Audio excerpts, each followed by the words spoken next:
पैसा पठेबे कि नहीं पठेबे? हाँ सर में हम लाज सर में हमरा घर में सामान नहीं से नहीं हम मंगा रहल छी तो टाइम तो नहीं ये सब कर। हाँ एक महीना हम दऽ देबै तऽ आब की भऽ गेलै महीना में। हाँ तो अहाँ के तक मालिक नहीं दैय ठीक है ना।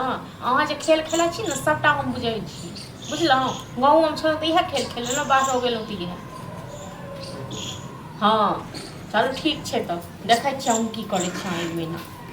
सब दिन ऐसा खेले खेलैत रहलिए सब दिन खेले खेले के भौजी दुकान पर केला नहीं आबै छियै सामान लेके तो अभी तक रे मुंह देखाबे ला एलिए। आयो बुआ नहीं एलिए पैसा नहीं भेलै बुझलहुँ। मनसा कहलकै पैसा भेज देबै एखन तक नहीं भेजलक। तो अहाँ तो हर महीना तो एते कहै छी कि मनसा भेजिए मनसा भेजिए। अब की करबै कई महीना भऽ गेल देखिए तो 1.5 महीना भी 10 दिन ला अहाँ लेलिए। भऽ गेलै से तो हमहूँ बुझै छी भऽ गेलै एखने कहलिए हँ कि सबके मनसा कहने रहिए अगला महीना में पैसा एते तो उधारी लेबे तब होता हम कथी दुकान में सामान लेबै। हाँ तो दऽ देब अहाँके पैसा बुझलहुँ। 5000 है 5000 कनी भेल कहलकै हँ जे महीना रुकि जाए सबके कहि एहि महीना देबै। रुकि तेसर में जाए, हम मोबाइल हमरा घर में नहीं यऽ किछु आ तेसर में हम अहाँके दुकान पर नहीं जाइ छी आने के लिए बुझलहुँ। किया तो हम अहाँके टाइम जे हिसाब से ले लिए वही हिसाब से हमर पैसा पहुंचा देती ना। ओहे हिसाब से पठाबै वाला छलहुँ लेकिन की करबै हमर घरे वाला कुपात्र छी बुझलहुँ। ई त अहाँ के घर के प्रॉब्लम ना हम नहीं ई सब से मतलब लगा अहाँके हमारे सामान लेन छै पैसा दियो हम।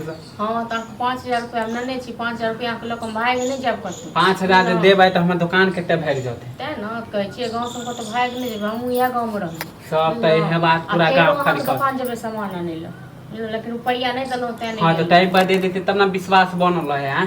हमहू त अगला से लावे छिए।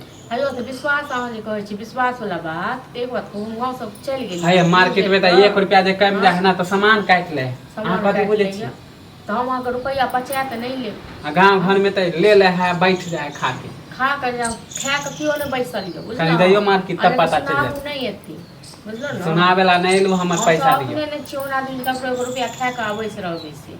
अब पहले वाला गेले जमाना खाता बही अब नहीं चले है। पहले वाला जमाना गेले तो हम अहाँके त नहीं छी बेईमानी क के हम अपना मनमानी से लै छी। बेईमानी के करे है। अहाँ अपना मनमानी से एते दिन जे रखबे त हम कथि दुकान से 5 पैक सामान अहाँ 8 रुपया में दै छी 8 पैक के सामान 12 रुपया में नगदा माने उधारी लेबे त आई महंगा दै छिए। चाहे त कहै छी ताहू त अपने मनमानी से 3-6 महीना पर पैसा देबे त कथि 8 रुपया लिखे छिए।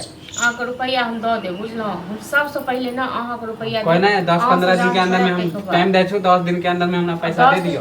अंदर में हमरा है तखन देब नहीं है त हम कतऽ से देब। हां नहीं त हमर मम्मी आत ना त बेइज्जत करत त हमरा नहीं कब दे जाए। अहाँके मम्मी जे बेइज्जत करथिन त एहन त नहीं छै हम पैसा पचा लेबै आ बेइज्जत जे अहाँके मम्मी करथिन त हमरा नहीं कराबै छै बेइज्जत। हां उठाले हमर उधारियो लियो पैसो नहीं देबै उठाले बेइज्जत करबै कथि बुझ लेलिया। आ सब बेइज्जत करबै त एगो चवन्नी नहीं दे केना नहीं दे छै पैसा माने खा लेबै नहीं देबै पैसा। हां त अपन जुबान जे है ना से संभाल लियो दोसर जगह नया दुकान के नया दुकान में उधारी लगा दोसर जगह रहे तो मुँहे मारता नया दुकान खोल लिए लोग नहीं जाए चल दुकान पर हम चल गए हमरो दुकान पर आबो हमरो तो ये नहीं हम समझ नहीं छली कि उधारी खा के बैठ देबै।